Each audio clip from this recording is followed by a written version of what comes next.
What's going on, everybody? Welcome to the Turnbuckle Topics podcast. I'm your host, Pat Deneen, and this is my review of Halloween Havoc Night 2, which took place October 31st. That being said, I hope all of you out there had a very happy Halloween. I know I sure did. Now, as far as Night 2 of Halloween Havoc was concerned, this card was looking great, just to be as good as Night 1, which was a very good show. But we all knew, at least me personally knew, that Night 2 had the potential to be even better for a couple of reasons. I mean, the show did start off very strong, ended very strong, with a whole lot of mystery at the end, which we'll certainly get to throughout the duration of this review. But there was just one glaring problem here, and most of you may think this is minor or insignificant, but that one glaring problem was we did not get Tiffany Stratton versus Fallon Henley. I was very much looking forward to this. I thought this was a great stage for Fallon Henley to show her strengths, display her skills against the former NXT Women's Champion, but we didn't get it. You know, when Fallon Henley was making her way out during her entrance theme, Tiffany Stratton blindsided her, attacked her, and really worked on that knee on the ring post area. So from a storyline standpoint, of course, I don't know if Fallon Henley is going to be sidelined for a couple of weeks. When we'll finally get this match between Tiffany Stratton and Fallon Henley, because there's no way that this is over, of course.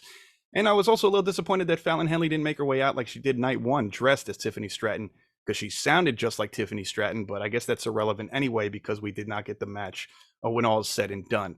So that was my only gripe, really, and I guess if that's my only gripe, there's not much to complain about because it was a very solid show. And I think NXT did a phenomenal job. Night 1 and Night 2 both were fantastic for Halloween Havoc. So without further ado, let's get to this review of NXT Halloween Havoc Night 2. Now, the show kicks off with Shotzi and Scarlett arriving in their Ghostbusters car. They were the hosts in Night 1 and, of course, the hosts of Night 2, at least in the early going, and we'll get to that in a bit. During this, as they came out as dressed as Ghostbusters, of course, we got to see New Year's Day perform their theme song, Vampire. This has been the theme song for NXT Halloween Havoc for both weeks. And during this song, we got to see clips of last week's show play. And so those were just pretty much some highlights and so on. So then it was the very first match, the opener here. We had match number 1. We saw a tables, ladders, and scares match where the Creed brothers with Ivy Nile ringside would go up against Angel Garza and Humberto Carrillo.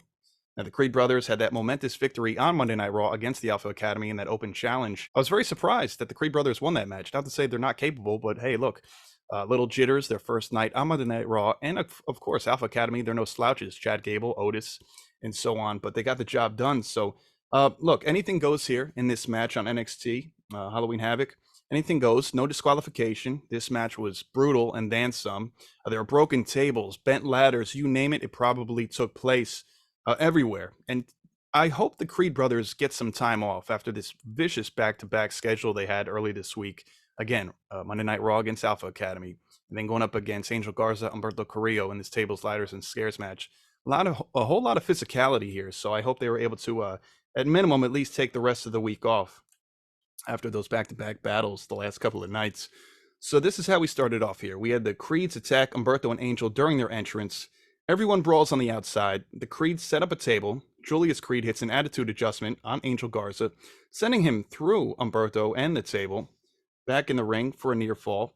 Angel grabs a chair and stops a double team against Humberto. Humberto fought back, dominated Brutus in the corner. Humberto and Angel get ladders and chairs. Angel and Humberto set up a ladder across a number of chairs like a table. Back outside the ring, and Angel and Humberto get smacked with a ladder. Now the Creeds here continue punishment with the ladders and such. The Creeds set up 2 tables on the outside. Angel takes out one of the Creeds and rearranges the tables. Garza and Carrillo double team Julius Creed and send him off the top rope and back first onto a ladder. Now this was a nasty spot here. We saw very shortly thereafter Julius, he had quite a nasty looking scrape on the left side of his back from landing on the edge of that ladder. So you could just tell that he was writhing in pain. It was definitely not fabricated. And man, again, I just hope they have some time off for the remainder of this week. Anyway, Angel and Humberto hit a huge outside the ring double team, putting Brutus through a table as well. Humberto punishes Brutus with a chair, seats Brutus on the chair, and Angel hits a huge diving drop kick on the Brutus. Humberto hits a running powerbomb on Julius into a ladder for a near fall. All men are down. Brutus attacks Angel and Humberto with chairs. Brutus then puts a ladder on his head and windmills around. Brutus throws the ladder at his opponents and then hits a baseball slide. Brutus eats a concerto. Angel and Humberto torture Brutus with a ladder, but Julius comes out of nowhere and takes them both out. The Creeds then set up 2 tables in the ring. Julius sends Humberto back in the ring. A scuffle ensued. Angel gets thrown through a table at ringside. Now the Creeds hit a Doomsday Brutus ball on Humberto through the table for the pin, just like we saw on Monday Night Raw this past week. And that was the match there. They got the victory. Huge back-to-back wins, Raw, NXT, for the Creed brothers. So even though they're beaten, battered, bloodied, at least they got 2 victories to show for it. 2 huge victories as well. So post-match, Brutus was bleeding from his left ear and his nose when all was said and done. Great effort again. This is easily one of the fastest rising tag teams in WWE in its entirety. So definitely big things on the horizon for the Creed brothers. Very curious if they're going to remain in NXT. Was this potentially their final match in NXT? Will they be moving to a Monday Night Raw as we saw them this past week, or a SmackDown in the very near future? So we'll see, but very good opening match for Halloween Havoc Night 2. So we're backstage. Jacy, dressed as Pennywise, does a Ouija board with Scarlett. They are then interrupted by Alba Fire and Isla Dawn, who take over the Ouija board duties and what look to be the new hosts for Night 2, and that's exactly what took place. So look, I'm as much as I wanted to see Jacy and Scarlett for the remainder of the night, I was okay with Alba and Isla because I really do enjoy them as well, and hey, they perfectly fit Halloween Havoc, right, with their personas. So following that, in the locker room area, we see Tiffany Stratton preparing for her match against Fallon Henley. Backstage interviewer Mackenzie Mitchell then showed Tiffany a photo reminding her of how good of an impersonation Fallon Henley did last week, both dressing and sounding like Tiffany Stratton. And I gotta say, as I open the show, very upset that Tiffany Stratton and Fallon Henley did not have that officially scheduled match on Night 2 of Halloween Havoc. I gotta somewhat blame Mackenzie Mitchell for what took place. Why the match didn't take place and what took place as far as Tiffany Stratton attacking Fallon Henley during her entrance. It's not to say Tiffany wouldn't have done that already, but Mackenzie definitely added fuel to the fire here. So now looking back at it, I think she is partially to blame as to why Tiffany was even more incensed than usual. So then we saw a backstage segment following that where Joe Gacy talked about suffering and horror and makes mention of only being human. So I'm curious to see where this leads. I know on Twitter he had posted or reposted this exact video stating the words "I'm back." So he's no longer with the Dyad and Schism, right? The Dyad left WWE a couple of weeks ago. Their contracts are up. We're up, and they're finally happy to be doing their thing on the independent scene yet again. Not sure where Ava Rain is, or now she just goes by the name of Ava. Not sure if she's still going to be by his side. It looks like he's flying solo.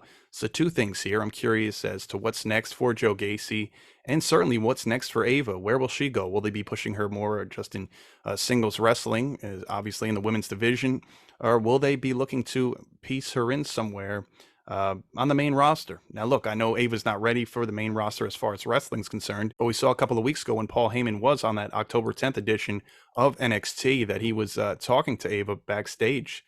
So maybe he tries to incorporate Ava as a key factor in the bloodline, which would then probably lead to The Rock showing up. And that's maybe when we do get, not to get too ahead of ourselves here, but maybe that's when we do get the eventual story we thought we were going to get the last couple of years between The Rock and Roman Reigns. The Rock unhappy that Paul Heyman's trying to incorporate Ava into the bloodline and so on. So it's a whole other thing. But again, very curious what's next for Joe Gacy and Ava. So here we have Tiffany Stratton and Fallon Henley, allegedly, right?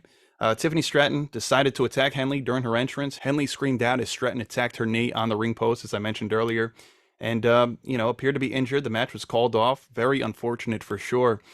So I wonder when we'll get this match. Sometime likely before month's end. I mean, it's only November 1st, so we have a whole month here to work with. And maybe it will culminate at Deadline. I know that's their next premium live event, I'm pretty sure, in the month of December. So we'll see what happens there. But again, I think this would have been a great stage, that being Halloween Havoc, for Fallon Henley to display her strength and skills against the former NXT Women's Champion at that in Tiffany Stratton. So now dating back to last week with the Metaphor and Akira Tozawa, Night 1 of Halloween Havoc, and the whole missing NXT UK Heritage Cup, Akira Tozawa was seen at some kind of a haunted mansion, so that's what led to this segment here. The Metaphor made their way to a haunted mansion dressed as Scooby-Doo characters while they explore the area in hopes of finding this NXT UK Heritage Cup that belongs to Noam Dar. We have the voice of Akira Tozawa that's haunting them throughout this segment. Again, he stole Dar's cup, and so we would see these video packages or vignettes of sorts throughout the course of the show, leading up to would Noam Dar and company find that Heritage Cup, and will they leave unscathed in this haunted mansion? So we'll get to all that throughout. So next up here, we have the NXT North American Championship. Dirty Dominik Mysterio defending his title against Nathan Frazer, of course, Mommy, Rhea Ripley, the WWE Women's World Champion by his side. When are they not together, right? Dominik came out dressed as a convict, and Rhea Ripley was dressed as an officer who had to take off his handcuffs prior to him entering the ring. Now, let's not forget here, folks, Dom did serve hard time last year for what was believed to be a couple hours at a local precinct. So he's done hard time. I think he even got a couple tattoos to remind him of those brutal couple of hours he sustained on that Sunday afternoon or whenever it was. All right, so hopping mid-match, Frazer fought out of a headlock, but ends up eating 3 amigos from Mysterio. Mysterio then gets distracted on the 3rd amigo, and Frazer comes back with a brainbuster. Frazer then gets momentum and unleashes several strikes. Frazer dropkicks Dominik out of the ring. Dom sends Frazer back in the ring. Frazer hits a tope to the outside. Back in the ring, Mysterio dodges a Phoenix Splash. Mysterio then climbs to the top rope, but Frazer recovers with a superplex / final cut combo for a near fall. Rhea throws Dominik the title, but he misses it, and Frazer rolls him up for a near fall. Frazer counters a 619 with a super kick. Both men are down. Frazer comes back, but Mysterio knocks Frazer off of the top rope and sends him into the announce table. Now we're back in the ring here. Dom hits a frog splash for the pin, and still NXT North American Champion Dominik Mysterio. Again, going into this match, of course, I wanted Nathan Frazer, but I knew full well, especially with Rhea Ripley on the outside, that's a big X factor. Anybody from Judgment Day at any given time, they're always helping one another out, so no surprise here that Dom Mysterio retained his NXT North American Championship. But what happened here post-match was actually very interesting. Post-match, Wes Lee, who we haven't seen, I feel, in a few weeks, former NXT North American Champion, that is, came out and attacked Dominik Mysterio. He hit him with a couple maneuvers, and so we'll see what happens there. Will we get a rematch of sorts? I would love to see that title back on Wes Lee. He had a great run, of course, longest reigning NXT North American Champion earlier this year he became, so that was until he lost his title mid-July, unfortunately, cut short by Dominik Mysterio, thanks to a little help from his Judgment Day pals. The way that went, rehashing that one, I believe it was 2 weeks before the Great American Bash took place on a regular episode of NXT. But Dom Mysterio, when he won that first singles title, defeating Wes Lee for the North American Championship, was Finn Balor distracted the referee. Damian Priest tried to hit Lee with his own title belt. Lee dodged it, and Rhea Ripley, who was the one who ended up nailing Wes Lee with the WWE Women's World Championship, which led to Dominik Mysterio's first title reign as NXT North American Champion. Of course, he won that title back after losing it to Trick Williams just last month at NXT No Mercy. Trick Williams had like a 2 or 3 day reign, and then Dom won it back thanks to a little help from his friends, per usual. So next up, we're backstage for a segment with Jacy Jayne, Andre Chase. They're at odds over Jacy trying to cheat last week. Duke Hudson and Thea Hale interrupt them. Hale and Jane go get ready for their title match. Then Tony D and Stax, the family, make it clear they're coming for Chase U. They want their tag titles back, rightfully so. You know, I had mentioned on night 1 of Halloween Havoc review that I was hoping the family retained. You know, I was happy for Chase U, don't get me wrong, and Duke Hudson, Andre Chase, but I thought the family should have continued their tag title reign. A little favoritism, a little bias. I am a big fan of theirs. So anyway, Alba Fire and Isla Dawn, the new hosts for Halloween Havoc Night 2, dressed as Poison Ivy, that being Alba Fire, and Isla Dawn was dressed as Harley Quinn. They then talk about how the women's tag titles are cursed. And to be honest, they're not lying. I mean, let's it's been years, right? Since 2019, February or March 2019 at Elimination Chamber, when Sasha Banks and Bayley won those inaugural titles per se. You know, it was shortly thereafter where it kind of felt like the titles were cursed, whether it was lackluster title changes or injuries or just lack of title defenses, or as we all know, the glaring problem throughout the course of the last 4 or 5 years with those titles is the lack of emphasis they put on those tag titles throughout, the minimal booking, no real true creative throughout. So they're not lying about that, but we could even date back to recently, right? When Alba Fire and Isla Dawn lost those tag titles on a episode of SmackDown back in the summertime to Ronda Rousey and Shayna Baszler, merging both sets of tag titles, both the NXT women's tag titles and the WWE women's tag titles. And now it just is the women's tag titles on the main roster that go on Raw, SmackDown, or NXT, which is why we got a tag title defense on this show between Chelsea Green, Piper Niven versus the duo of Jacy Jayne and Thea Hale, which we'll get to a little bit later in the show. Anyway, it's been a hot potatoed mess. I mean, Chelsea Green, for example, she's done a fantastic job as well as she can. Even prior to winning those titles, she was initially with Carmelo, who I believe she was set to win the titles with. Then she got Sonya Deville. Sonya Deville got injured. Then Piper Niven stepped in. So pretty much she's had, 3 tag partners throughout the course of the last 6 months. So thankfully they've kept the titles on Chelsea Green because she is fantastic. She is made for television, folks. We all know that, not just from a wrestling standpoint, but from a charisma, personality standpoint. She is just bar none the best.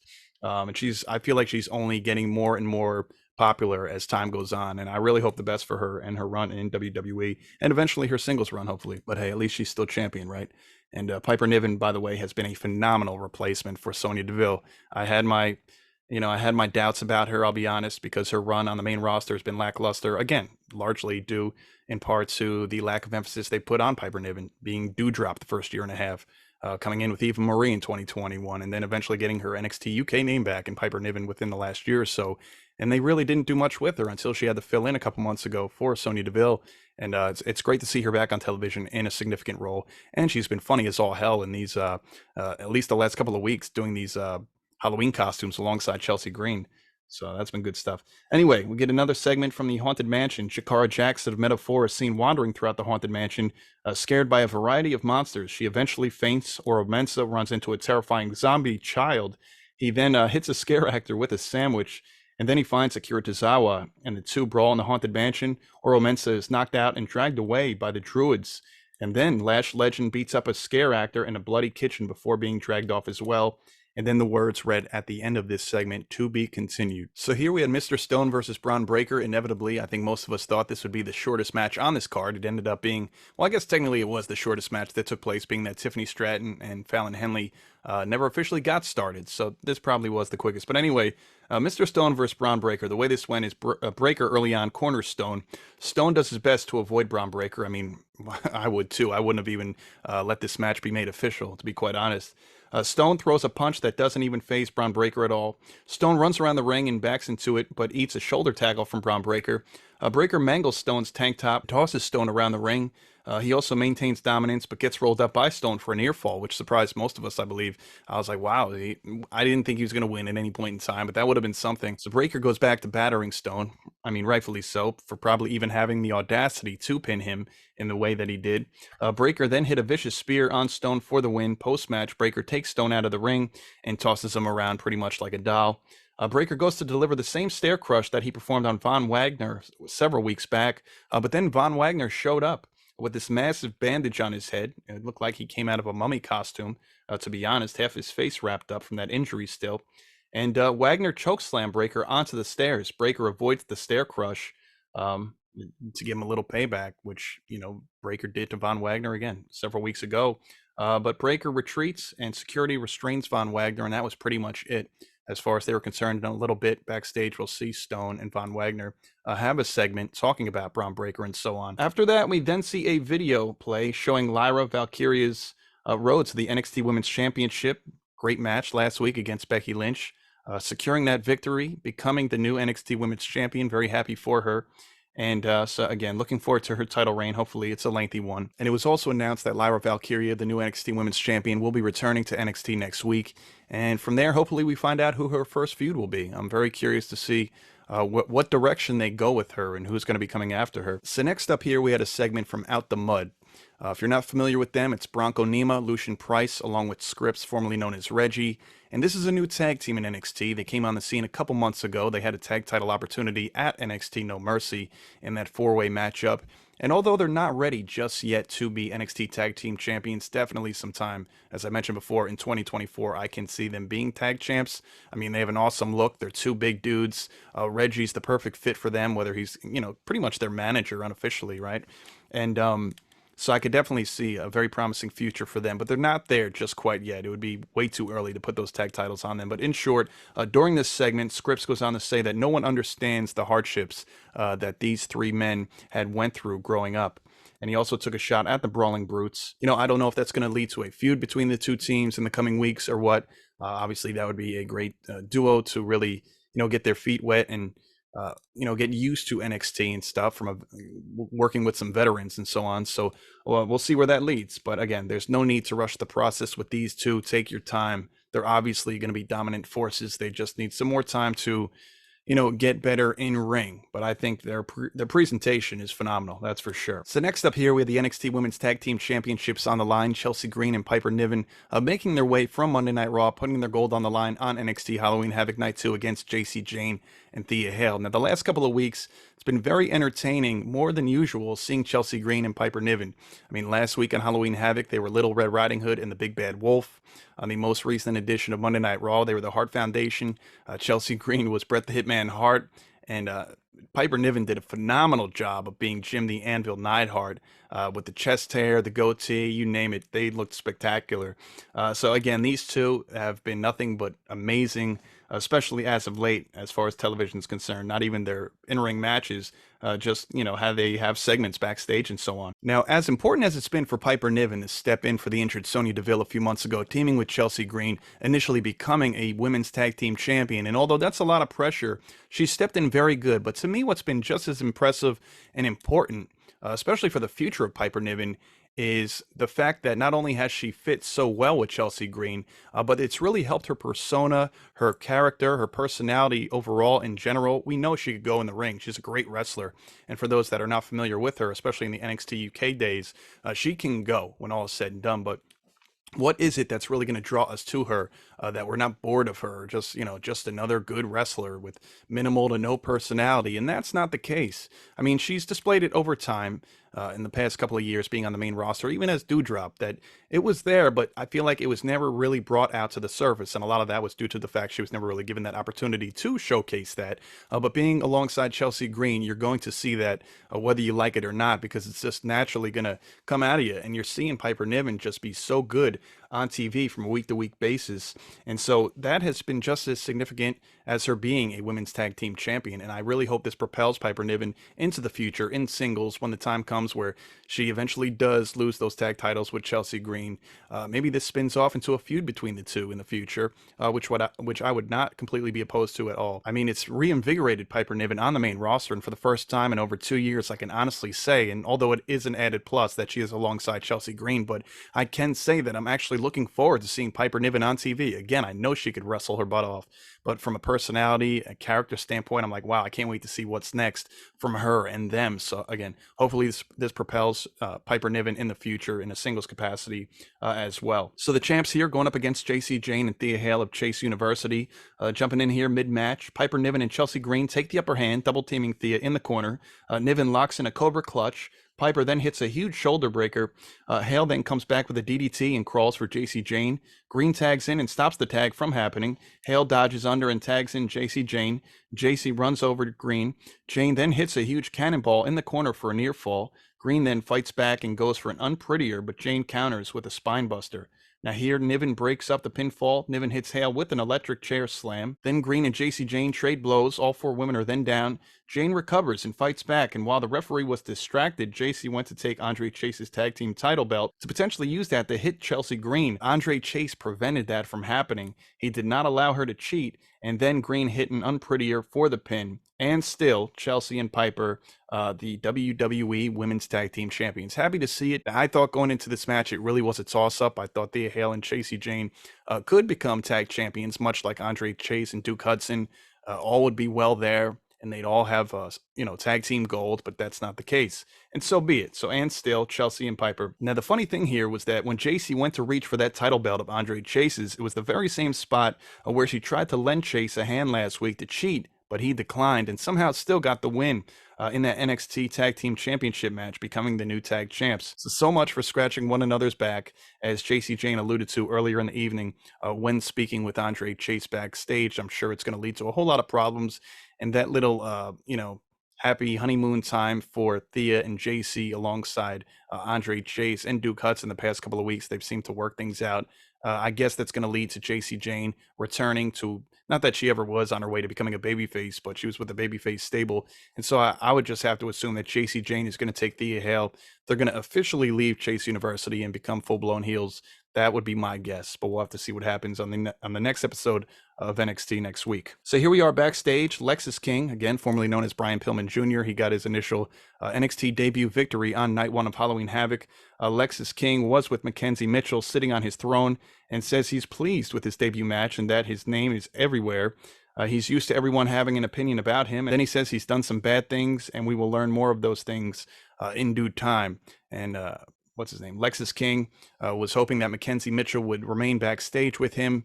At this point in time, in real life, Vic Joseph from the commentary table is in fact married to Mackenzie Mitchell. So he was flirting pretty hard with Mackenzie Mitchell. I thought Vic Joseph might just take off that headset and head backstage and go handle Lexis King. Maybe that's his next feud, Lexis King versus Vic Joseph. I'm here for it. It wouldn't be the first time an announcer got in the ring, right? We've seen it numerous times. So next up, we had the NXT Women's Breakout Tournament final between Kelani Jordan and Lola Vice with Elektra Lopez. And I said going into this, a big determining factor as to why Lola Vice could potentially win this match is having Elektra Lopez in her corner, quite literally. And so we're going to get to that in a little bit. And I think that is why she was able to secure the win. Not to say Lola can't get it done on her own. But again, doesn't hurt to have an insurance policy ringside. Lola Vice dominated from the very start. Jordan does her best to fight back, but Vice continues to torture Jordan's leg. Jordan rolls up Vice for a near fall. Jordan then continues to try and mount offense, but gets thrown off by Lola Vice. Jordan hits a big kick. Both women are down. Jordan gets another near fall thanks to some constant offense. However, Lola Vice comes back with a big kick to the gut for a near fall. Jordan then returns with a handspring complete shot. Jordan knocks Elektra Lopez off the apron, but misses a split-legged moonsault. Vice hits a huge kick to the head for the pinfall victory. Lola Vice wins the NXT Women's Breakout Tournament. As I did anticipate, I was pulling for Kelani Jordan, but Lola Vice got it done. Definitely had the added edge with or without Elektra Lopez. And like I said, having Elektra Lopez ringside definitely was a big reason as to why Lola Vice was able to secure the victory. Lola was dominating throughout the course of this match. Don't get it twisted. But Lola got it done because Elektra Lopez was there, again, to help distract Kelani Jordan, who ended up missing that split-legged moonsault, hitting the mat completely, which led to her getting up in disarray. Lola Vice hitting her with that kick, and 1, 2, 3. So congratulations to Lola Vice, NXT Women's Breakout Tournament winner. And that's a big move for her going forward with her future and her career in NXT and WWE in general. So now, yet again, we're back at this Haunted Mansion, but for the very last time throughout the course of this show on NXT Halloween Havoc Night 2. In metaphor, they are pretty much laid out or taken away at some point in time, right? Jakara Jackson fainted, and Oro Mensah and Lash Legend were both taken away, whether it was by scare actors or druids and so on. So all that's left is the leader of metaphor, that being Noam Dar, looking for that NXT UK Heritage Cup of his. So here we are back in the Haunted Mansion. Dar reunites with his WWE NXT UK Heritage Cup. This is a big deal. He saw it on the table and he went to go get it. But the emotional moment is interrupted by an army of scare actors. Then Tozawa appears and challenges Noam Dar to a Heritage Cup match. Dar gives Tozawa the match in exchange for calling off all of the scare actors. Tozawa gives Dar back the cup, then leaves. The scare actors then swarm Dar, and that match is set to take place next week. We also come to find out that the Iron Survivor Challenge qualifying matches will also begin next week. Now that all will lead to the NXT Deadline Premium Live event in early December, so they're going to get things started with that slowly but surely as well. So here we had Mr. Stone backstage with Von Wagner. Von Wagner has a conversation with Stone about his desire to face Bron Breakker next week, despite Bron Breakker's victory tonight. So Von is determined to have a match against him one way or another. And pretty much, however, Stone insisted that Von is not prepared yet to step back into the ring. He's still got the injury. His head's still wrapped again, partially looking like a mummy there. Von, unaffected by Stone's concerns, emphasizes he doesn't care, insists it's time to settle their unfinished business. Despite suffering from a headache, he looked a little dizzy backstage, like he was ready to topple over, and that's a big man falling over. It's kind of like a tree falling over in the forest. So Von urges Stone to make the match happen, and so, reluctantly or not, it looked like Stone was well on his way to make that happen.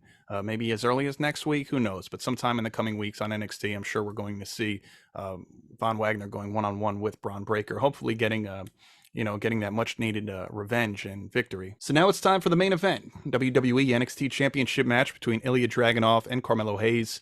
This is Hayes Dragunov Part 3, right? We saw the first one take place back in July, the Great American Bash. A successful title defense for Carmelo Hayes.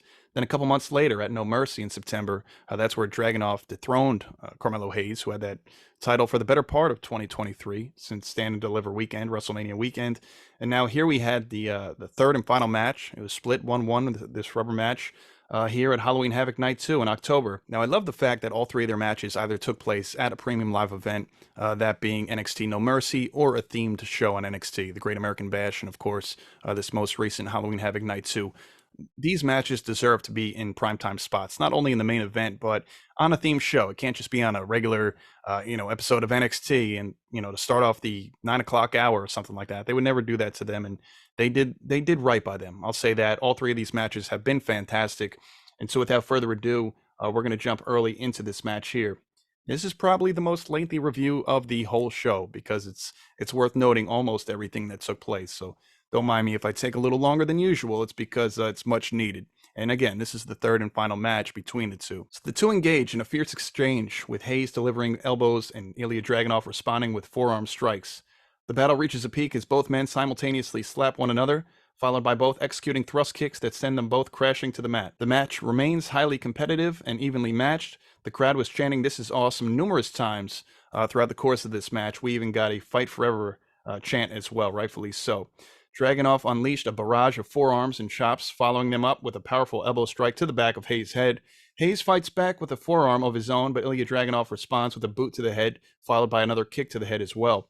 Ilja Dragunov continues his offense assault with a running knee to Hayes' head. A lot of head strikes here, as you can see. He's probably dizzy after that match. But Hayes retaliates with a chop. Ilja Dragunov responds with a running boot to Hayes, who is draped against the ropes. European uppercuts and forearms fly from Dragunov, with Hayes answering back with his own strikes as well. Hayes aims for a springboard DDT, but Ilja is too far away.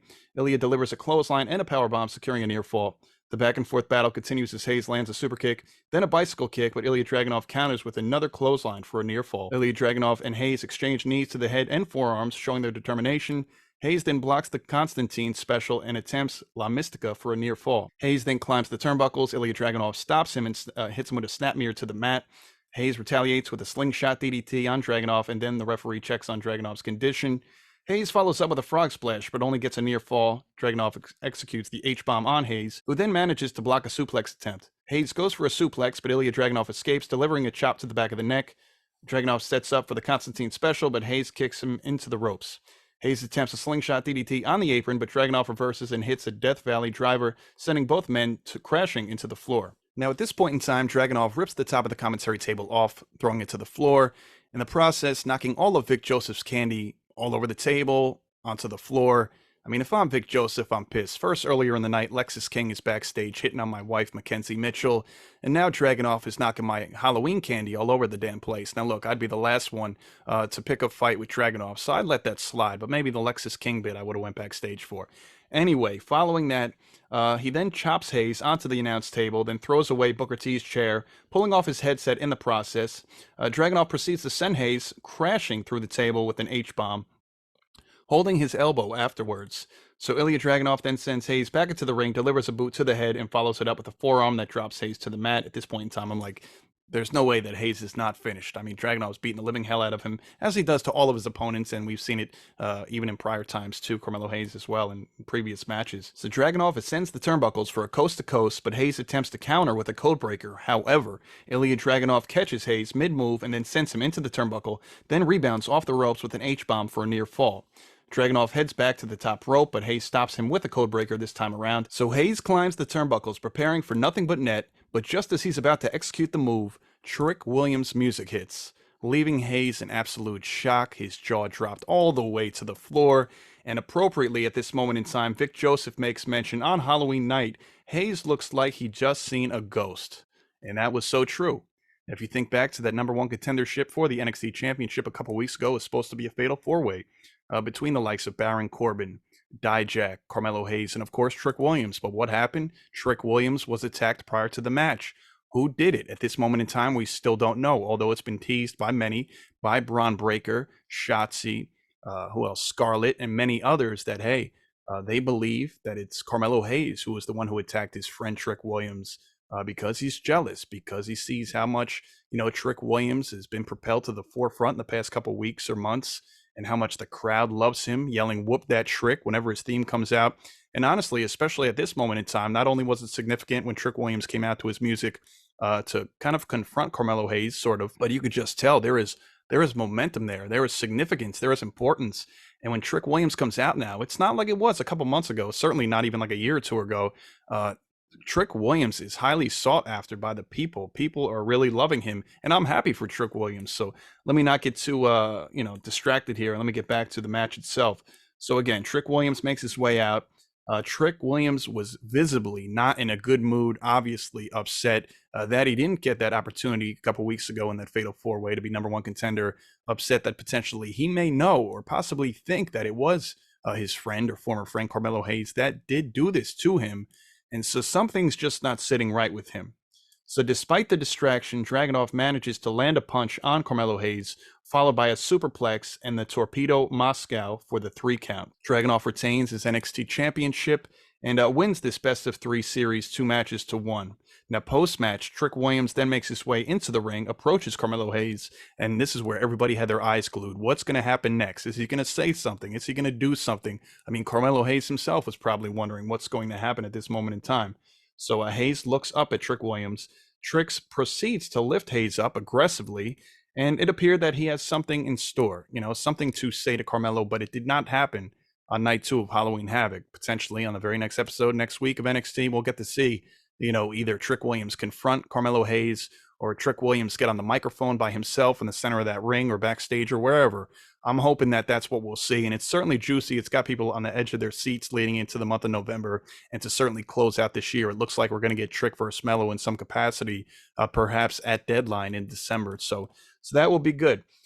So when this moment unfolded, the broadcast cuts to a surprising scene where we go backstage and Baron Corbin is seen standing over Ilja Dragunov, the NXT champion, holding the championship title belt. So again, this is an unexpected development that adds another layer of intrigue to their ongoing storyline with Baron Corbin and Dragunov, seemingly what we'll be getting next in a title opportunity kind of situation for Corbin going against Dragunov, and then potentially spinning off to Trick Williams and Carmelo Hayes. So they have immediate direction for the feud that we saw the better part of the last 3 or 4 months between Dragunov and Carmelo Hayes. And what a fantastic feud it was. It really was. And I think we're all blessed to have seen those 3 matches take place. It's been very enjoyable. Both men have been enjoyable, not just their great wrestling skills that we've seen in the ring at the Great American Bash, at No Mercy, and of course, night 2 of Halloween Havoc, but even just the segments in ring, going back and forth with one another. So I think we've all been very fortunate to see that. And just like that, Halloween Havoc night 2 comes to a close. They go off air, and I think that it was a very good show. Again, I give night 2 of Halloween Havoc the slight edge over night 1, which going into it, I kind of presume that would be the case. Again, just a little upset, as I said at the top of the show, that we did not get to see Tiffany Stratton versus Fallon Henley. But again, not losing sleep over it. I just thought it would have been a major look for Fallon Henley. But hey, look, if they're going to drag the storyline further, and we're going to have some payoff leading into, not just the next couple of weeks, but maybe they get a premium live event match at Deadline, Tiffany Stratton versus Fallon Henley, to maybe, be the final showing between the two. For whatever we see in the weeks prior, because we got at least 5-6 weeks till Deadline in the month of December, then I'm here for it. If it's going to mean something bigger for Fallon Henley, bottom line, I'm here for it, because Tiffany Stratton has definitely upped the ante of her character throughout the course of this year, not just by becoming the NXT Women's Champion earlier in the year, but by having a couple of great matches with Becky Lynch as well. So that just about does it for me here, folks. I thank you as always for tuning in to this Turnbuckle Topics podcast. Regardless the review, regardless the show, you guys are here for me, and I'm certainly here for you as well. So if you haven't already, again, please subscribe to this channel, and be sure to leave a comment. Definitely leave a like on this video. And what are you looking forward to as far as we go into the next chapter, the next phase, and the next month of NXT? What feuds are you looking forward to? Is it Dragunov and Baron Corbin? Are you looking forward to what's potentially going to unfold between Carmelo Hayes and Trick Williams, former friends turned enemies, potentially? How about the women's division? So let me know, okay? So thanks as always, folks, and I'll catch you next time. Thanks for listening.